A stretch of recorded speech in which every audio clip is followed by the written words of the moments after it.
ورحمة الله وبركاته. إن الحمد لله نحمده ونستعينه ونستغفره ونعوذ بالله من شرور أنفسنا ومن سيئات أعمالنا من يهده الله فلا مضل له ومن يضلل فلا هادي له وأشهد أن لا إله إلا الله وحده لا شريك له وأشهد أن محمدا عبده ورسوله صلى الله تعالى عليه وعلى آله وصحبه وسلم تسليما كثيرا. أما بعد فأعوذ بالله من الشيطان الرجيم. بسم الله الرحمن الرحيم. والعصر إن الإنسان لفي خسر إلا الذين آمنوا وعملوا الصالحات وتواصوا بالحق وتواصوا بالصبر. আল্লাহ রাব্বুল আলামিনের যাবতীয় প্রশংসা, যে মহান আল্লাহ আমাদের সৃষ্টি করেছেন এবং আমাদেরকে নির্দিষ্ট একটা সময় কাল সুযোগ দান করেছেন দুনিয়ায় ভালো কাজ করার জন্য, আর মন্দের রাস্তা সামনে খোলা আছে, স্বাধীন রেখেছেন আল্লাহ রাব্বুল আলামিন পরীক্ষা করার জন্য যে কে এমন আছে যে ভালো কাজ করে আর কে এমন যে মন্দ কাজে লিপ্ত হয়। লিয়াবলুয়াকুম আইয়ুকুম আহসানু আমালা। আল্লাহ রাব্বুল আলামিন হায়াত ও মওত সৃষ্টি করেছেন তোমাদের পরীক্ষার উদ্দেশ্যে। মহান আল্লাহ বলছেন যে তোমাদের মধ্যে কে কত ভালো কাজ করে আসে। এই কর্মজগৎ, এখানে মানুষকে আল্লাহ সৃষ্টি করেছেন যাতে করে মানুষ সার্বিক জীবনে সফলতা লাভ করতে পারে, চিরস্থায়ী জগতে আখিরাতে সম্মানিত হয়। কিন্তু অধিকাংশ মানুষ ক্ষতিগ্রস্ত। তবে তারাই ক্ষতিগ্রস্ত না যাদের চারটি সুন্দর বৈশিষ্ট্য আছে। সালাত এবং সালাম নাজিল হোক নবী মুহাম্মদ রাসূলুল্লাহ সাল্লাল্লাহু আলাইহি সাল্লামের ওপর, যিনি এই বৈশিষ্ট্যগুলি, যেগুলি আমাদের মধ্যে থাকলে আমরা সফলতা লাভ করতে পারবো, ক্ষতি থেকে আমরা অব্যাহতি লাভ করতে পারবো, ক্ষতি থেকে আমরা বাঁচতে পারবো, সে সমস্ত বিষয়গুলি খুঁটিনাটি প্রিয় নবী মুহাম্মদ রাসূলুল্লাহ সাল্লাল্লাহু আলাইহি সাল্লাম বর্ণনা করেছেন, যা কোরআন এবং সুন্নায় রয়েছে। আজকে আমাদের তাফসীর হবে সূরাতুল আসরের। সূরাতুল আসর 1440 হিজরির আজকে 17 জামাদা সানি, আর ইংরেজি তারিখ হচ্ছে 22 ফেব্রুয়ারি। আমরা এখন জুজে আম্মা বা আম্মা পাড়ার শেষ দিকে আছি। প্রতিদিন ছোট সূরা হওয়ার কারণে দুটি করে সূরার তাফসীর করব ইনশাআল্লাহ তাআলা। প্রথম তাফসীর আজকে করব সূরাতুল আসরের। আল্লাহ রাব্বুল আলামিন ইরশাদ করেছেন, বিসমিল্লাহির রহমানির রহিম, ওয়াল আসরি ইন্নাল ইনসানা লাফি খুসর। এই সূরার নাম হচ্ছে সূরাতু আল আসর। জি, আর এই সূরা হচ্ছে মক্কি সূরা। এই সূরা সবচাইতে ছোট যে সূরা রয়েছে সেই সূরাগুলির একটি, সূরাতুল আসর, সূরাতুল কাউসার। এই সূরাতে মাত্র কয়টি আয়াত রয়েছে? 3টি আয়াত রয়েছে, মাত্র 3টি আয়াত রয়েছে। এই সূরার নামকরণ হয়েছে সূরা আল আসর, প্রথম শব্দ দিয়ে। আল্লাহ রাব্বুল বলছেন ওয়াল আসরে দিয়ে শুরু হয়েছে, এই জন্য এর নাম হচ্ছে সূরা আল আসর। এই সূরা বড় গুরুত্বপূর্ণ সূরা, এত গুরুত্বপূর্ণ যে এই সূরাতে যে বিষয়বস্তুগুলি রয়েছে, এই সমস্ত বিষয়বস্তু হচ্ছে পুরো কোরআনে কারীমের বিষয়বস্তু, পুরো শরীয়তের বিধিবিধানের বিষয়বস্তু। কোরআন বা হাদিসে এই 4টি বিষয় বর্ণনা করা হয়েছে, যে 4টি বিষয় এই সূরায় রয়েছে। যার ফলে এই সূরা সম্পর্কে তাবরানীতে একটি হাদিস রয়েছে, যে হাদিসটি আব্দুল্লাহ বিন হাফস বর্ণনা করছেন। বলছে, কানা রাজুলান মিন আসহাবি রাসূলিল্লাহ সাল্লাল্লাহু আলাইহি ওয়াসাল্লাম ইযা ইলতাকায়া লাম ইফতারিকা ইল্লা আলা আন ইয়াকরা আহাদুহুমা আলাল আখিরি সূরাতুল আসর ইলা আখিরিহা। দুইজন সাহাবী ছিলেন রাসূলুল্লাহ সাল্লাল্লাহু আলাইহি ওয়াসাল্লামের। যে দুইজন সাহাবী একে অপরের বন্ধু, ঘনিষ্ঠ বন্ধুত্ব ছিল তাদের। যখনই দেখা সাক্ষাৎ হতো, একের অপরের সাথে যখন দেখা সাক্ষাৎ হতো, অতক্ষণ পর্যন্ত তারা সালাম দেওয়ার পরে, সাক্ষাতের পরে পৃথক হতেন না, আলাদা হতেন না, যতক্ষণ পর্যন্ত একজন আর একজনকে সূরাতুল আসর পাঠ করে না শোনাইত। সূরাতুল আসর পাঠ করে শোনাইতেন। আজকাল যদি সূরাতুল আসর পাঠ করে শোনানো হয় তো আমরা অনারবদের জন্য তো মন্ত্রই হইল, এই তো একটু আগে সূরাতুল আসর তো পড়লাম, হ্যাঁ, বরং তেলাওয়াতকারী তেলাওয়াত করছে, আপনারা গল্পে মেতে আছেন, সুবহানাল্লাহ, বুঝছেন না, যার ফলে ইমান দুর্বল হয়ে যাওয়ার কারণে যাদের মাতৃভাষা আরবি তাদের অবস্থা কাছাকাছি। সূরাতুল আসর যদি পাঠও করা হয় তার সাথে কোনো রকমের তার যে একটা প্রতিক্রিয়া হচ্ছে, তার যে অবস্থার একটা পরিবর্তন ঘটছে, তার মধ্যে একটা ইমানি দিনী চেতনা জাগছে, এমন কিছুই না, মনে হচ্ছে কিছুই না, তার কিছুই না। সুবহানাল্লাহ, ইমান মানুষের যখন দুর্বল হয়ে যায় তখন মানুষ যতই ভালো কথা শোনানো হোক, আল্লাহ রাব্বুল কথা শোনানো হোক, রাসূলুল্লাহ সাল্লাল্লাহু আলাইহি ওয়াসাল্লাম কথা শোনানো হোক, যতই মূল্যবান কথা শোনানো হোক, যতই গুরুত্বপূর্ণ কথা শোনানো হোক, কোনো পরিবর্তন নেই, কোনো পরিবর্তন নেই। এই জন্য একই কথা থেকে অনেকে অনেক বেশি লাভবান হচ্ছে, অনেকে সামান্য লাভবান হচ্ছে, অনেকেই কিছুই লাভ হাসিল করে না, অনেকেই ক্ষতিগ্রস্ত, ভালো কথা শুনেও ক্ষতিগ্রস্ত। ওয়ালা ইয়াজিদু যালিমিনা ইল্লা খাসারা। এই জন্য আল্লাহ কোরআন কারীম সম্পর্কে বলছেন যে কোরআন কারীম তো শেফা এবং রহমত কার জন্য? মুমিনদের জন্য, সত্যিকার ইমানদারদের জন্য। আর জালেমদের কোরআন নাজিল হয়ে বা কোরআন তাদের কাছে আসার পরে তাদের খাসারা বৃদ্ধি পায়। যে খাসারা শব্দটি ওখানে এসছে, ওয়ালা ইয়াজিদু যালিমিনা ইল্লা খাসারা। আর এখানে এসছে ওয়াল আসরি ইন্নাল ইনসানা লাফি খুসরিন। খুসরুনও মাসদার আর খাসারাতুনও মাসদার, দুটোই আরবি গ্রামারে মাসদার শব্দ। এখন আমরা এই যে হাদিসটি শোনালাম যে সাহাবায়ে কেরামদের মধ্যে দুইজন সাহাবী ছিলেন যারা একে অপরের সাথে সাক্ষাৎ হলে সূরা আসর পাঠ করে শোনাতেন, একজন শুনতেন আর একজন শোনাতেন। তারপরে সুম্মা ইউসাল্লিমু আলা আহাদুহুমা আলাল আখার, তারপরে সালাম দোয়া করতেন, সালাম দোয়া করে বিদায় হয়ে যেতেন।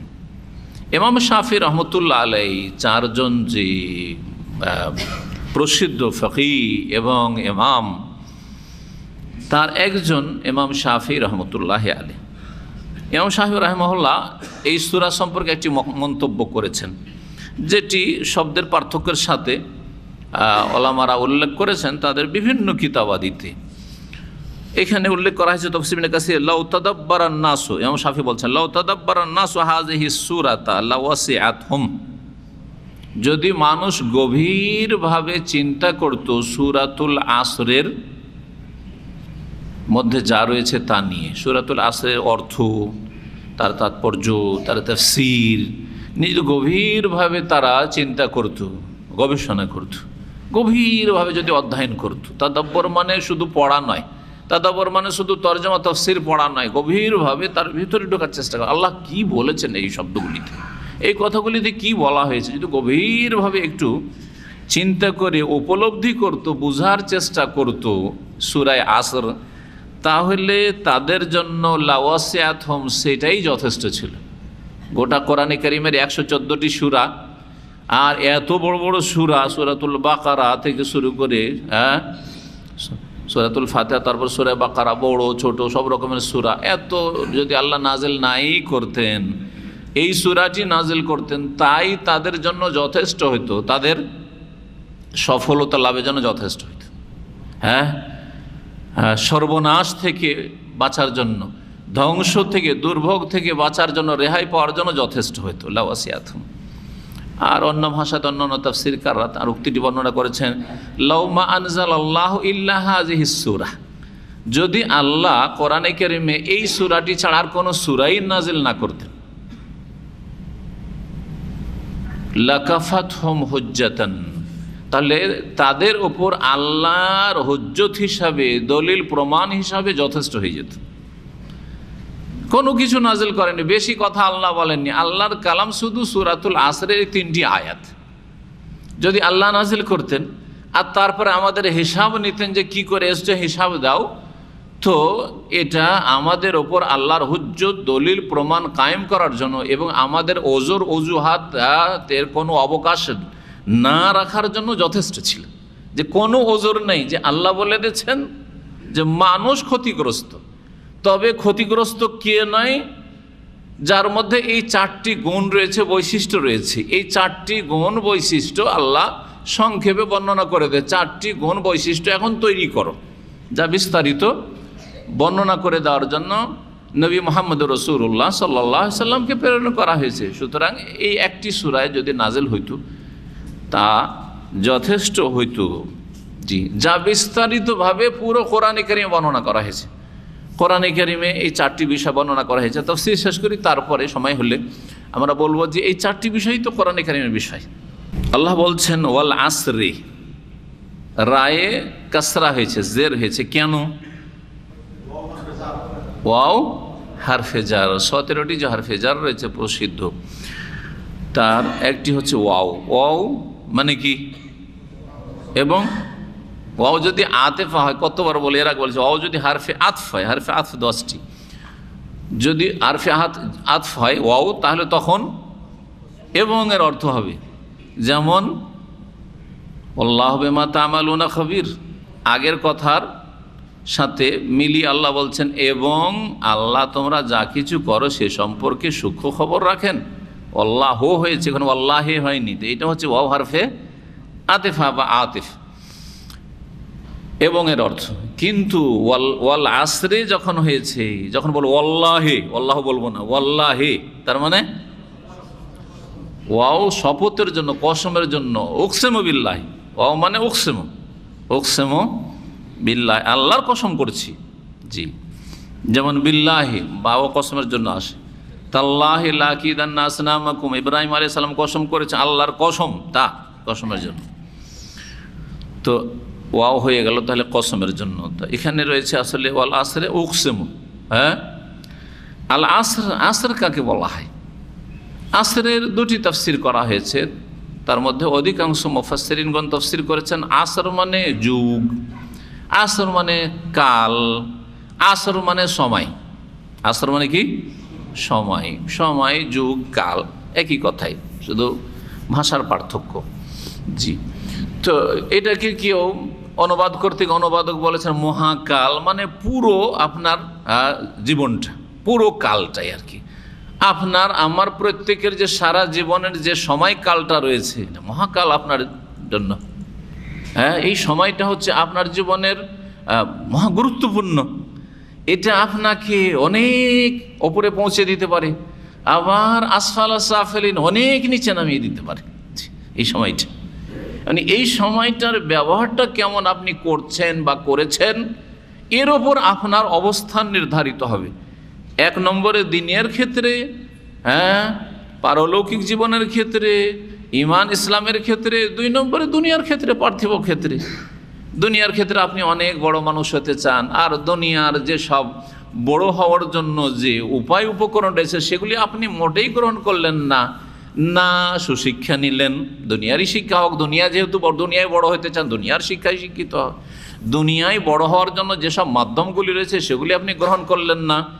আপনি বাড়িতে বসে থাকবেন আর বাপের হোটেলে শুধু খাবেন, না লেখাপড়া করলেন, আর না কাজকর্ম করলেন, না জীবনে কোনো রিস্ক ঝুঁকি নিলেন, না বিদেশে পা দিলেন, কিছুই করলেন না। বলছে আমি বড় লোক হয়ে যাব, হবে নাকি? আমি রাষ্ট্রপতি হব গোটা বাংলাদেশের, আমি দেশের প্রধানমন্ত্রী হব, সম্ভব না? দুনিয়ার ক্ষেত্রে সম্ভব না। দিনের ক্ষেত্রে ভালো করে বুঝতে পারছে না, ঈমানের জন্য তৎপর, না আমল, ভালো আমলের জন্য তৎপর, না গুনাহ আর নেকিতে কোনো পার্থক্য আপনার কাছে, না আপনি ভালো জীবন যাপন করলেন, না এলম শিখলেন, না আমল করলেন, কিছুই না। হ্যাঁ, আর বলছেন যে আমি খুব বড় আলেম হব, আল্লামা হব, সম্ভব? দিনের বড় খাদেম হব, জীবনেও দিন শিখলেন না, আর দিনের চর্চা করলেন না, দিনের প্রচার প্রসার করলেন না, তো কি করে হবে? জি, তো এটি হচ্ছে প্রসিদ্ধ অর্থ। আসর মানে জমান বা সময়, কাল, এটাই অর্থ হয়।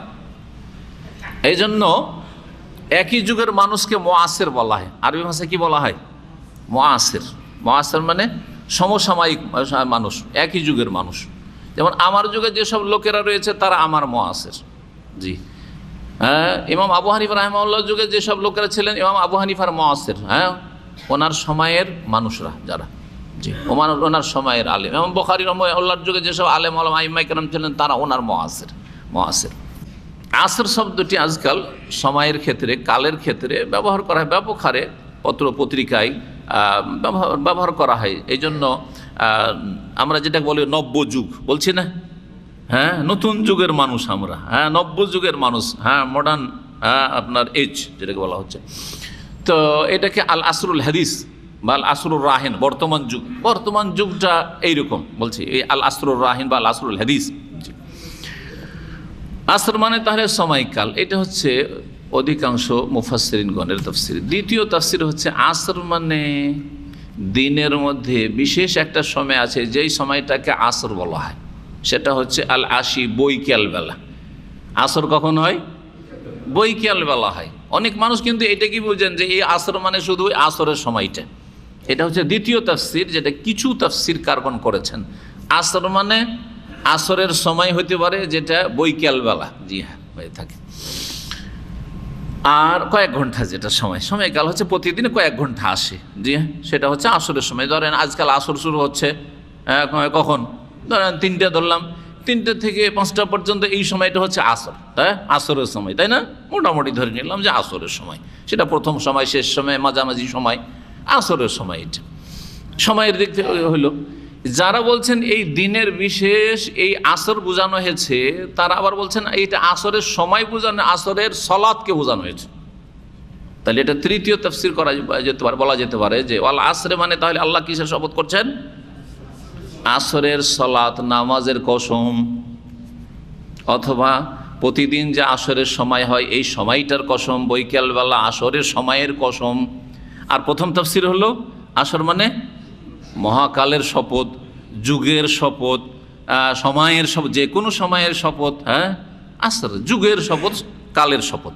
এটা হলো কসম। তাহলে কসমের জাযা বা জবাব কি জন্য আল্লাহ কসম করেছেন? হ্যাঁ, এটা হচ্ছে যখন কাসাম, হ্যাঁ, মাকসাম বিহি, যার কসম করেছেন, তো মাকসাম আলে কিসের ওপর, কোন বিষয়টির ওপর আল্লাহ কসম করেছেন? যে বিষয়টির উপর আল্লাহ শপথ করেছে সেটা হচ্ছে ইন্নাল ইনসানা লাফি খুসর। আমি আল্লাহ, আল্লাহ বলছেন আমি আল্লাহ শপথ করে বলছি, কিসের? সময়কালের শপথ করে বলছি। আল্লাহ রব্বুল আলামিন, আল্লাহ ছাড়া তার সৃষ্টি সবই আল্লাহর সৃষ্টি, তাই না? আল্লাহ ছাড়া বাকি যা আছে তাই আল্লাহর সৃষ্টি। তাহলে সৃষ্টির মধ্য থেকে যেই বিষয় বা বস্তুটির গুরুত্ব দেখাতে চান তার কসম করে থাকেন, কখনো আসরের, তো কখনো ওয়াল ফজরে, কখনো ওয়াল লাইলে, কখনো ওয়ান নাহারে, তাই না? হ্যাঁ, এইভাবে কসম করেছেন আল্লাহ রাব্বুল আলামিন। মানুষের জন্য কি নির্দেশ আল্লাহর? আল্লাহ সৃষ্টির কসম করতে পারবে না? আল্লাহর সৃষ্টির কসম করতে আপনি পারবেন না? জায়েজ না হারাম? হারাম, শিরক। জি, মান হালাফা বিগাইরিল্লাহি ফাকাদ, আল্লাহ ছাড়া কেউ যদি অন্যের কসম করে তাহলে সে কি করলো? শিরক করলো। সেটা ছোট শিরক হইতে পারে, আবার বড় শিরক হইতে পারে। যদি আল্লাহর মতো, আল্লাহ সমকক্ষ সমতুল্য ধারণা করে কসম করে তাহলে সেটা বড় শিরক হবে। ধরেন আপনি বাপের কসম করছেন, আমি মায়ের কসম করছি, বলছেন আমাদের দেশের লোকেরা দানা ছুঁয়ে কসম করছি, বলে আমাদের চোখে হাত দিয়ে কসম করছি, করে না আমাদের দেশের লোকেরা। মাটি ছুঁয়ে, মাটি মিলবে না, মাটি ছুঁয়ে কসম করছি, এগুলো বাঙালি কসম, এগুলো হচ্ছে আমাদের দেশি কসম, ছোটোর থেকে শুনে এসেছি। এসব শিরকি কসম এত ব্যাপক হারে ছড়িয়ে আছে, আল্লাহ হেফাজত করে। দিনের জ্ঞান না থাকলে এইগুলো করতে করতে সারা জীবন কত লোক যে মরে গেছে দুনিয়া থেকে, অথচ মুসলিম। এসব শিরকি কথা বললে, শিরকি কসম করে। তো এই যে কসম, এটা ছোট শিরক হবে যদি আপনার বাপকে, আপনার মাকে যার কসম করছেন, আপনার দানাকে, রুজিকে আল্লাহর সমকক্ষ সমতুল্য ওইরকম না মনে করে, ওইরকম গুরুত্বপূর্ণ না মনে করেন, মনে করছেন যে এগুলো কসম করলে জানার নেই, অজ্ঞতার কারণে কসম করে নিয়েছেন, তাহলে ছোট শিরক। কিন্তু কেউ যদি কসম করে আমি বড় পীরের কসম করছি, হ্যাঁ, আমি শাহজালাল কসম করছি, আমি খাজা বাবার কসম করছি, হ্যাঁ, আমি আটরশির কসম করছি, আর সে হচ্ছে আটরশি ভক্ত, শাহজালাল ভক্ত, অথবা বড় পীর ভক্ত, অথবা খাজা আজমেরি ভক্ত, তাহলে কি বলবেন? ছোট কসম?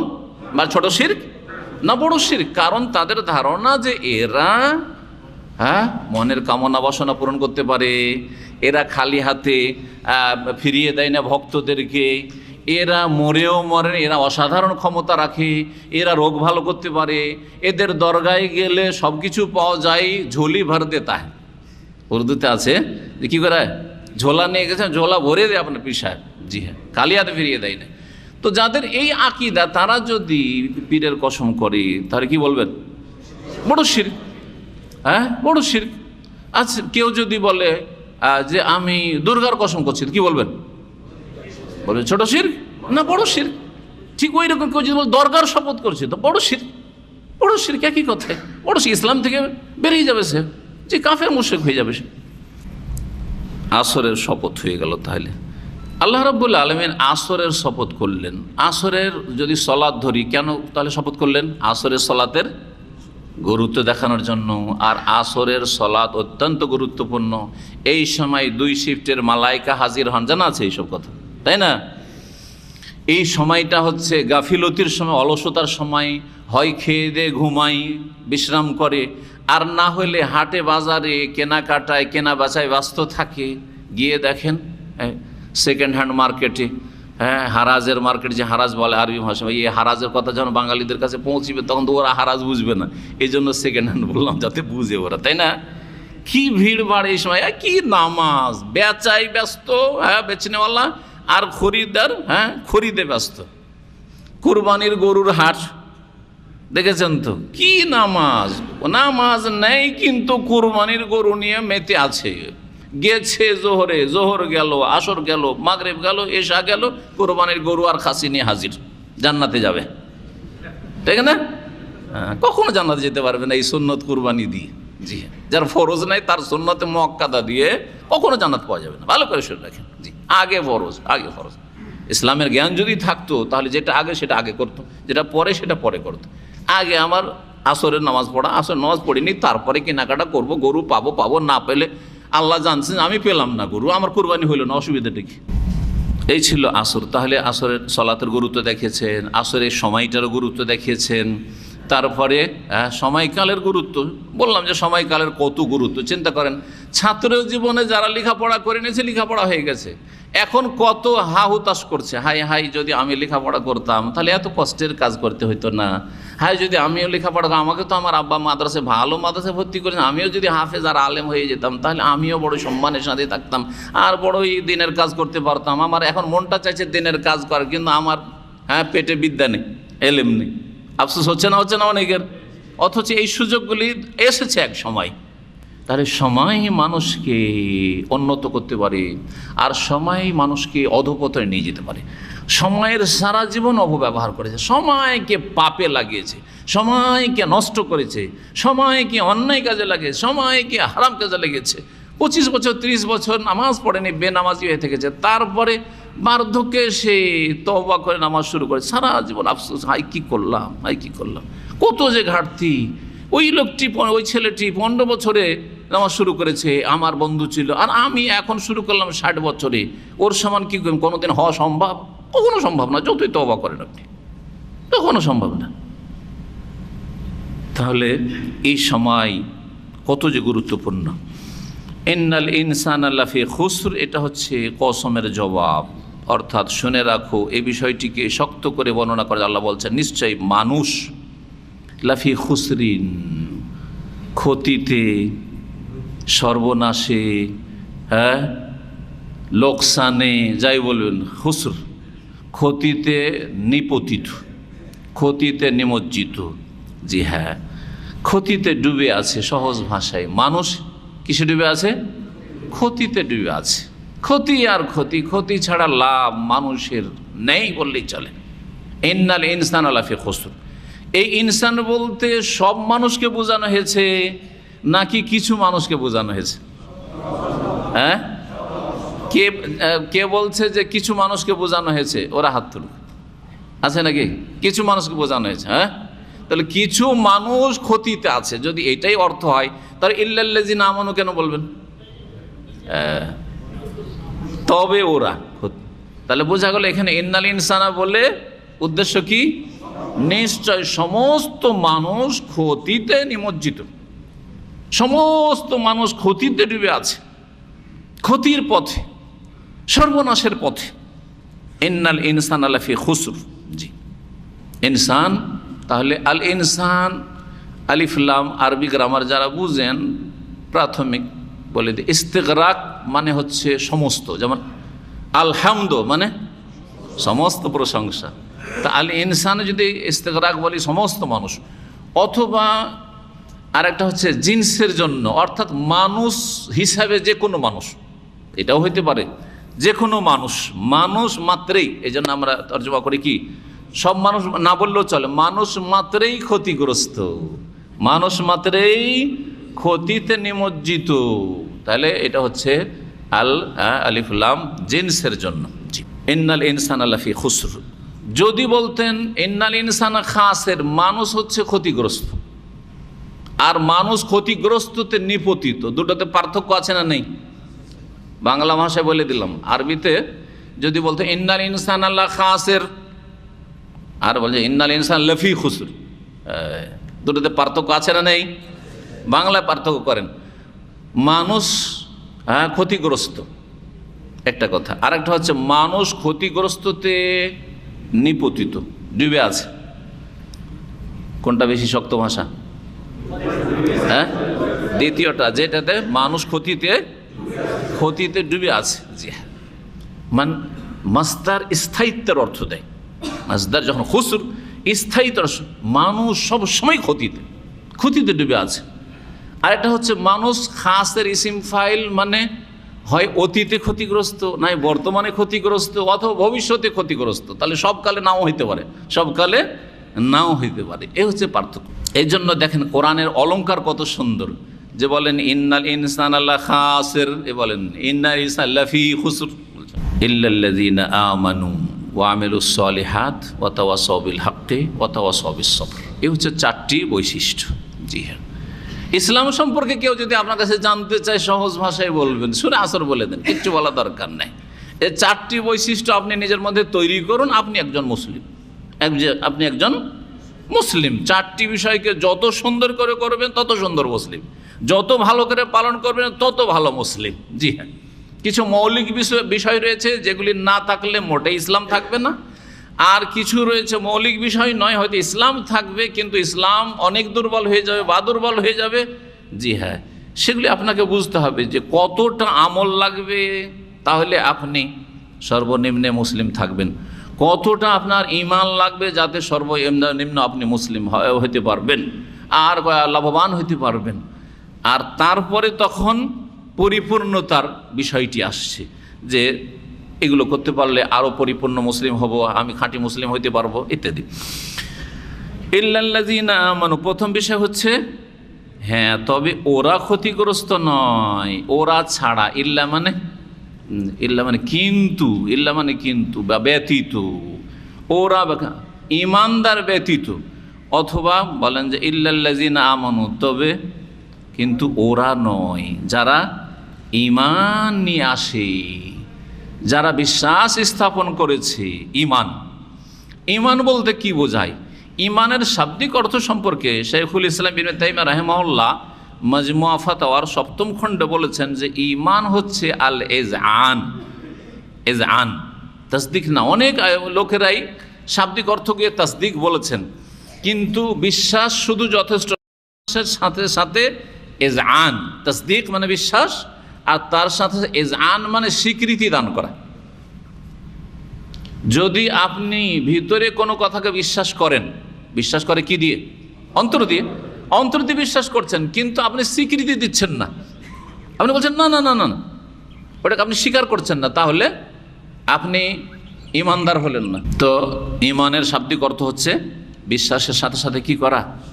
এজআন মানে স্বীকৃতি দান করা। যখন আপনি স্বীকার করবেন, তাহলে একজন মানুষ তখনই মুসলিম হবে যখন অন্তরের বিশ্বাসের সাথে সাথে সে স্বীকৃতি দান করবে যে আমি স্বীকার করছি, ইসলামকে স্বীকার করছি, ঈমানের যে বিষয়গুলি সেগুলি আমি স্বীকৃতি দান করছি, ইসলামের বিধিবিধানকে স্বীকৃতি দান করছি, ওহীকে আমি স্বীকৃতি দান করছি, আমি কোরআন সুন্নাহকে স্বীকৃতি দান করছি, নবী করিম সাল্লাল্লাহু আলাইহি ওয়াসাল্লামের আদর্শকে আমি সেই স্বীকার করছি, স্বীকৃতি দান করছি, তাহলে আপনি মুমিন মুসলিম। জি, তো এই স্বীকৃতি দান করা অবশ্যই হইতে হবে। শুধু অন্তরে বিশ্বাস যথেষ্ট না, ইমান নাই। অন্তরে বিশ্বাস আছে, বহু লোকের অন্তরে বিশ্বাস আছে, কিন্তু স্বীকৃতি দান করে না। ইসলাম কিন্তু খুব ভালো ধর্ম। ইসলামের প্রশংসা অমুসলিমদের কাছ থেকে শোনেন না? যুগে যুগে অমুসলিমরা প্রশংসা করেছে ইসলামের, তো বলবেন যে তার মধ্যে ইমান ছিল নাকি? না, স্বীকৃতি ছিল না, যে স্বীকৃতি ছিল না, সুতরাং সেটা ইমান নয়। তার অন্তরে বিশ্বাস থাকলেও সেটা যেহেতু স্বীকৃতি হয়নি, সেজন্য সেটা ইমান নয়। এ তো আবিধানিক বা শাব্দিক অর্থ হইল, কিন্তু পারিভাষিক অর্থ তিনটি বিষয়ের সমষ্টির নাম ইমান। তিনটি বিষয়ের সমষ্টির, তাসদিক বিল জানান বা তাসদিক বিল কলব, হৃদয় অন্তর থেকে বিশ্বাস স্থাপন করা। প্রথম অন্তরে বিশ্বাস করতে হবে। কি বিশ্বাস করবেন? যা মহান আল্লাহ এবং তার প্রিয় রাসূল সাল্লাল্লাহু আলাইহি ওয়াসাল্লাম বিশ্বাস করতে বলেছেন, যা বিশ্বাস করতে বলেছেন তা বিশ্বাস করবেন। যা বিশ্বাস করতে বলেননি বিনা দলিলে বিশ্বাস করবেন না। আর যা আল্লাহ এবং তার রাসূল বিশ্বাস করতে বলেছেন সেই ক্ষেত্রে কোনো রকমের দ্বিধা করবেন না, কোনো ঘাটতি করবেন না। কম নয় বিশ্বাসের ক্ষেত্রে, আর বেশিও নয়। কারণ বেদাতিরা অনেক উদ্ভট কথাই বিশ্বাস করে, তাই না? সেটা ঈমান নয়। জি হ্যাঁ, এইরকমই যারা মুনাফিক অথবা যারা হচ্ছে নাস্তিক, যারা বেদিন, তারা অনেক কিছু ইসলামে বিশ্বাস করে না। আমি জিনকে বিশ্বাস করি না, বলেন অনেক। হ্যাঁ, আমি শয়তান বিশ্বাস করি না, তাহলে কোরআন বিশ্বাস করলো না। সে সূরা জিন একটা সূরাই আছে। মালাইকা বিশ্বাস করি না, বিশ্বাস কাফের তাহলে। জি হ্যাঁ, কবর আযাব বিশ্বাস করি না, গেল সব শেষ, একটাও অবিশ্বাস করলেই হলো। আবার বিদাতি বলছে ওলি আউলিয়ারা অসাধারণ ক্ষমতা রাখে, এটাও বিশ্বাস করে। হ্যাঁ, বাবার কাছে গেলে সব কিছুই পাওয়া যায়, বিশ্বাস করে। কুফরি বিশ্বাস, শিরকি বিশ্বাস। তাহলে বিশ্বাসে বাড়ানো যাবে না, কমানো যাবে না, যা ওহীতে আছে তাই বিশ্বাস করতে। ইল্লাল্লাযীনা আমানু, যখন ঈমানের কথা আসবে অন্তরের বিশ্বাস এক। 2 নম্বর হচ্ছে অল ইকরারু বিল লিসান, জবান দ্বারা ইকরার অঙ্গীকার করা, আশহাদু আল্লা ইলাহা ইল্লাল্লাহ ওয়া আশহাদু আন্না মুহাম্মাদান রাসূলুল্লাহ। অন্তরে বিশ্বাস করার পরে এই শাহাদাতের কি করবে? ইকরার করবে।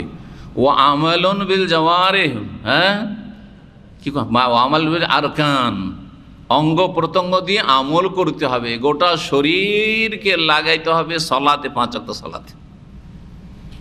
হ্যাঁ, তারপরে দৈহিক ইবাদত হচ্ছে সিয়াম, রোজা। দৈহিক এবং আর্থিক ইবাদত হচ্ছে হজ, ওমরা। হ্যাঁ, দেহকে পরিশ্রম করা লাগে, অর্থ খরচ হয়। যাকাত হচ্ছে আর্থিক ইবাদত। এগুলি হচ্ছে অঙ্গ প্রত্যঙ্গ দিয়ে কি করা? আমল করা। অঙ্গ প্রত্যঙ্গকে আল্লাহ সন্তুষ্টির কাজে, তাআত নেকির কাজে লাগাইতে হবে। এবং ইজতিনাবুল মুহাররামাত, হারাম নাজায়েজ কাজ থেকে অঙ্গ প্রত্যঙ্গকে বাঁচাইতে হবে। জি হ্যাঁ, এটা হচ্ছে তৃতীয় স্টেজ। তাহলে ঈমানের প্রথম হচ্ছে আত তাসদীক বিল জানান, তারপরে ওয়াল ইকরার বিল লিসান, ওয়াল আমালু বিল আরকান। ভালো করে মনে রাখবেন এই 3টি বিষয়। আরবিতে জরুরি নয়, মন্ত্রের মতো, যদি মনে রাখেন তো ভালো, আর না হলে বাংলাতে অবশ্যই মনে রাখতে হবে। এই 3টির সমষ্টির নাম হচ্ছে শরীয়তের পরিভাষায় ঈমান। তাহলে সে হচ্ছে মুমিন। ঈমান যখন বলবো তো ঈমানের রুকুন আছে, খুঁটি বা স্তম্ভ আছে কয়টি? 6টি। সেটাও ঠিক থাকতে হবে আপনার। হ্যাঁ, ঈমান বিল্লাহ, আর আল্লাহর প্রতি ঈমান কেমন করে পুরা হয়? শুধু আল্লাহ আছেন এই কথা যথেষ্ট নয়। আল্লাহর তৌহিদ, আল্লাহর অস্তিত্ব বিশ্বাসের পরে আল্লাহর তৌহিদ একত্ব, তৌহিদের রুবুবিয়্যাহ, তৌহিদুল উলুহিয়্যাহ, তৌহিদুল আসমা ওয়া সিফাত। হ্যাঁ, আল্লাহর প্রতি ঈমান, এই 4টি বিষয়ের নাম হচ্ছে ঈমান বিল্লাহ। তারপর অমালায়েকাতি, ফেরেশতাগণকে বিশ্বাস করা, যেইভাবে কোরআনে বা হাদিসে ফেরেশতা মালায়েকার কথা বলা হয়েছে। এমন ফেরেশতার নাম বলবেন না যেটা কোরআন হাদিসে নেই। যেমন আমাদের দেশের আলেম সমাজ আজরাইল, আজরাইল আছে কোরআন হাদিসে নেই, সুতরাং আজরাইল বলতে যাবেন না। আবার নাম আছে জিবরাইল, মিকাইল, ইসরাফিল, আপনি সেগুলো অস্বীকার করবেন না। নাম ধরে যতটা জানা আছে, নাম ধরে নাম জানানে অসংখ্য মালাইকা আছে আল্লাহর, মালাইকাতে, এবং বিভিন্ন কাজে লাগানো আছে তাদেরকে। তাদের সম্পর্কে কোরআন হাদিসে যতটা গুণাবলী বর্ণনা করা হয়েছে তা আমরা বিশ্বাস করি, যা বলা হয়নি জানি না। তারপরে ওয়াকুতুবিহি আমানতু বিল মালাইকাতিহি ওয়াকুতুবিহি, আল্লাহর আসমানি কিতাব সমূহের প্রতি বিশ্বাস, যেগুলি আসমানি কিতাব ছিল। তবে শেষ কিতাব আল কোরআনুল কারীম সেটি হচ্ছে সুরক্ষিত, বাকিগুলো অরক্ষিত, সেগুলিতে বিকৃতি ঘটে গেছে বা সেগুলি বিকৃত হয়ে গেছে, হ্যাঁ, এবং সেগুলি রহিত হয়েছে, সেগুলো বিকৃত, তার সাথে সাথে রহিতকৃত, মনসুখ করে দেওয়া হয়েছে। কোরআনের সবগুলি বিধানের বাস্তবায়ন করতে হবে, এটা হচ্ছে কোরআনের প্রতি ঈমান, কিতাবের প্রতি ঈমান অন্তর্ভুক্ত। আর আগের কিতাবগুলি আল্লাহর আসমানি কিতাব ছিল, এতটা বিশ্বাস যথেষ্ট। ও কুতুবিহি ও রসুলি, রসুলগণ সব রসুলকে বিশ্বাস করতে হবে রসুল হিসাবে, লা নুফাররিকু বাইনা আহাদিন মির রাসূল। তবে শেষ রাসূল মুহাম্মদ সাল্লাল্লাহু আলাইহি ওয়াসাল্লামের নিয়ে আসা আদর্শ জীবনের প্রতিটি ক্ষেত্রে বাস্তবায়ন করতে, পালন করতে হবে। জি হ্যাঁ, এটা হচ্ছে বিস্তারিত ডিটেলস নবীর প্রতি বিশ্বাস। তারপরে 5 নম্বরে ওয়াল ইয়াউমিল আখির, পরকালের প্রতি বিশ্বাস। মরণ থেকে শুরু করে জান্নাত জাহান্নাম যাওয়া পর্যন্ত যা কিছু কোরআনে ও হাদিসে বর্ণনা করা হয়েছে, যতগুলি স্তরে সবগুলি বিশ্বাস করতে হবে, যা যেইভাবে কোরআন এবং হাদিসে বলা হয়েছে। যা নেই তা বিশ্বাস করবেন না। তারপরে ওয়াল কাদরি খাইরি ওয়া শাররি, ভালো মন্দ তকদির, কখনো ভালো অবস্থা হয় ভাগ্যের, কখনো মন্দ হয়। তকদিরে 4টি স্তর রয়েছে, সেগুলি বিস্তারিত জানেন আর না জানেন, যদি নাও জানেন হয়তো মাফ হইতে পারে, জানা অনেক সময় জানে না, কিন্তু সে প্রাকৃতিকভাবে সে ইসলামের ওপর আছে। আল্লাহ যা তকদির সম্পর্কে বলেছে আমি বিশ্বাস করি, যথেষ্ট নয়? রাসূল সাল্লাল্লাহু আলাইহি ওয়াসাল্লাম তকদির সম্পর্কে যা বলেছে আমি বিশ্বাস করি, আমি অত বুঝি না। তা আপনি কি দায়িত্ব চাপাবেন একজন 80 বছরের বুড়ো মানুষের ওপর যে তোমাকে এখন সবগুলি শিখতে হবে, তকদির স্তর শিখতে হবে? হ্যাঁ, কিন্তু ইমানে পার্থক্য আছে। একজন তকদিরের স্তর জানে আর তার দলিল জানে, জানার পরে বিশ্বাস করে। আর একজন মোটামুটি জানে, বিশ্বাস করে। আর একজন কিছু জানে না, এতটুকু জানে যে আমি আল্লাহ এবং রসুল যা বলেছেন বিশ্বাস করি। মুমিন সে, মুসলিম, বিশ্বাসী। ইল্লাল্লাযীনা আমানু, এমন ঈমান হইতে হবে যেই ঈমানে শিরিক না থাকে। আজকাল তো আমাদের দেশের কবর মাজার পূজাও করছে আর ঈমানের দাবিদার, তো ঈমান ঠিক আছে নাকি? না, ঈমান কাজে লাগবে না। শিরক মুক্ত ঈমান হইতে হবে। আবার অনেক নাস্তিক বেদিন রয়েছে, সেকুলার, যারা ঈমানের ইসলামের দাবি করে, চলবে না? চলবে না। তাহলে নাস্তিকতা কুফরি মুক্ত হইতে হবে, মোনাফিকি মুক্ত হইতে হবে ঈমান। জি হ্যাঁ, এইরকম ঈমান হইতে হবে। এটা হচ্ছে 1 নম্বর। আগে হচ্ছে ঈমান, ঈমানের ওপর ভিত করে বাকি 3টাকে কায়েম করতে হবে। ঈমান যদি না থাকে, যে ঈমান বললাম, আর ঈমানে যদি গলত থাকে, ভেজাল থাকে, আর বাকিগুলো ঠিক থাকে, কোনো কাজে আসবে না।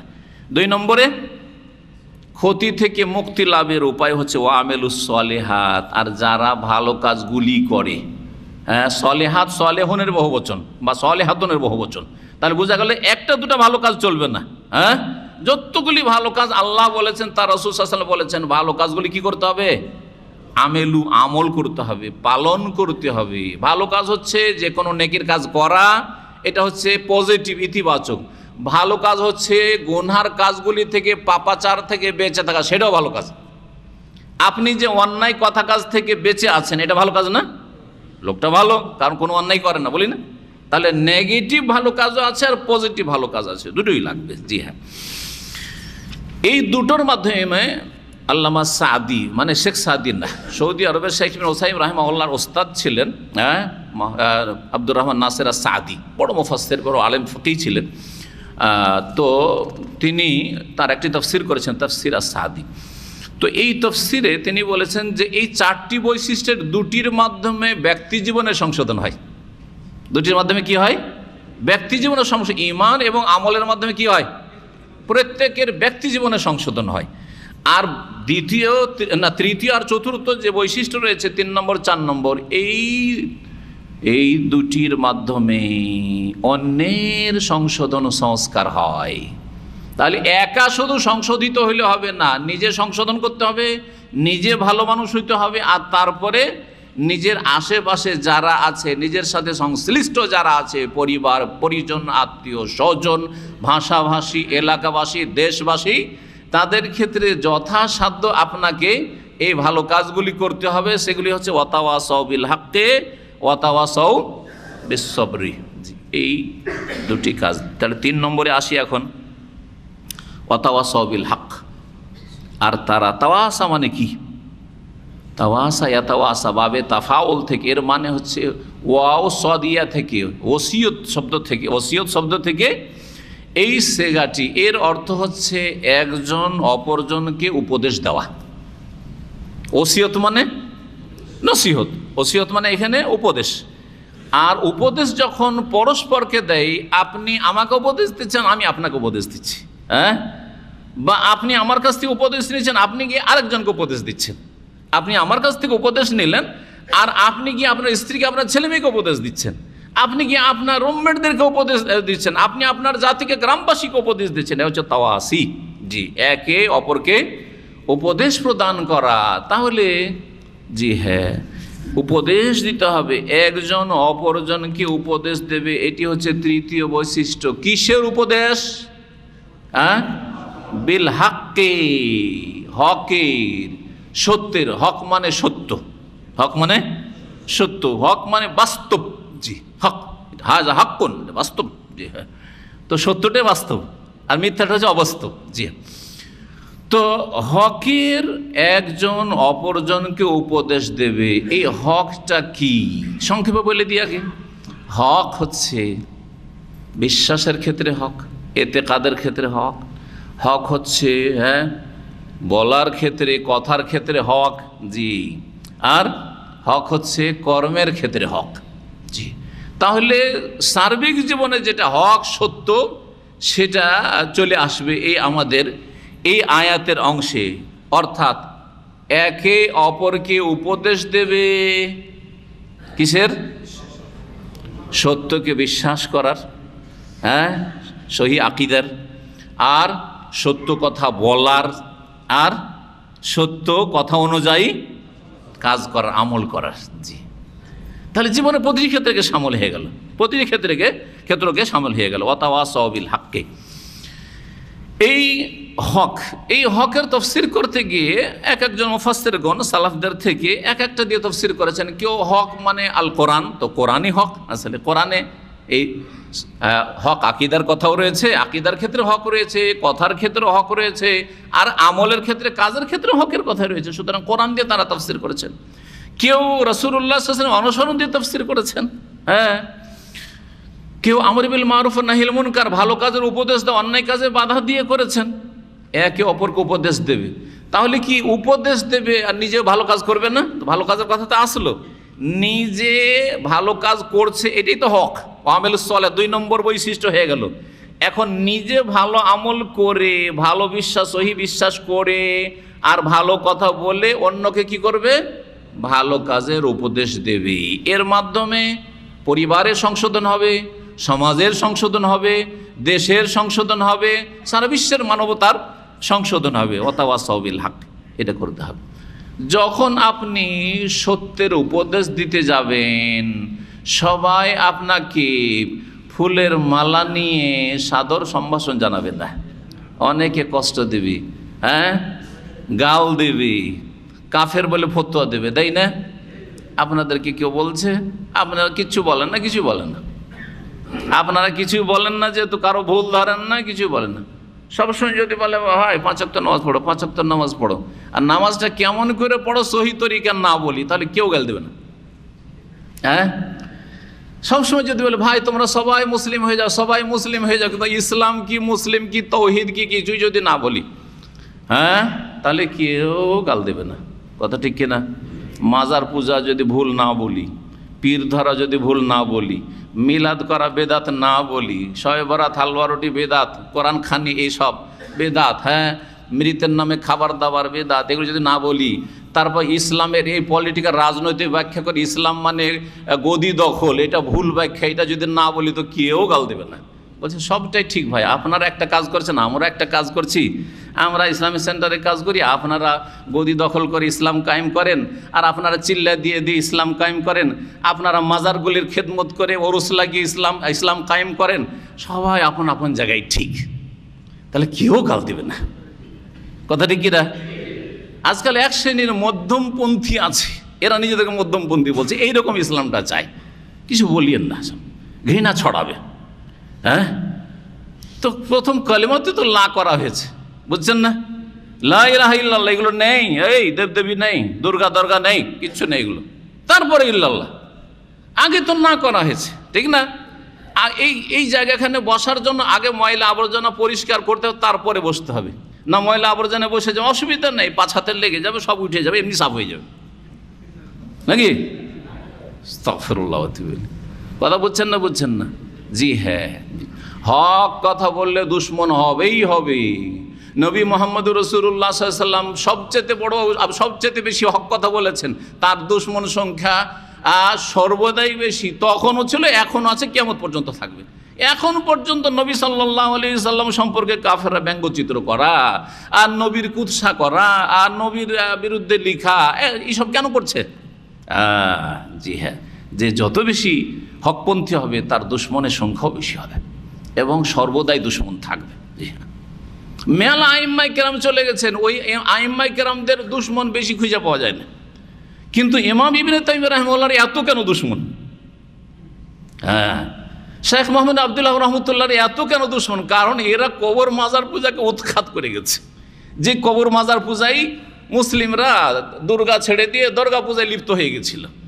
এরা হচ্ছেন যেহেতু সংস্কারক, এরা মুজাদ্দিদ, এরা মানুষের ইসলাহ করে গেছেন সার্বিক জীবনে, যার ফলে বরদাস্ত হয় না। আরে সৌদি আরব গিয়ে মাজার পূজা করতে পারি না, সৌদি আরবে গিয়ে নবীর কাছে কিছু চাইতে পারি না, নবীর কবর কাছে দাঁড়াইতে দেয় না।